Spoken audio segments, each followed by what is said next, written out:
వచ్చినప్పుడు హాస్పిటల్కి వెళ్ళారంట. గుండెలు నొప్పినప్పుడు డాక్టర్ పరీక్ష చేసి ఈసీజీ తీశారంట.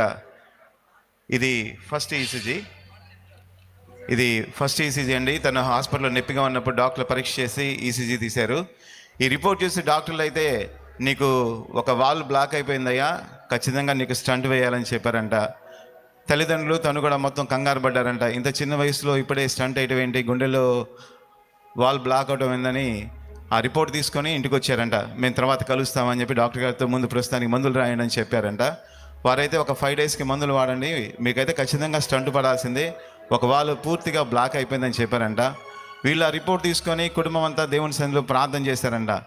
రోజు ఆ రిపోర్ట్ మీద చేతులు పెట్టి, నువ్వు అసాధ్యమైన కార్యాలు సాధ్యపరచగలిగిన దేవుడు అయ్యా, నీవే నా బిడ్డ పక్షాన్ని కార్యం చేయమని కుటుంబ సభ్యులందరూ మోకరించి ప్రార్థన చేసి మరలా 5 రోజుల తర్వాత అదే హాస్పిటల్కి వెళ్ళి మరలా ఈసీజీ తీయించుకున్నప్పుడు అదే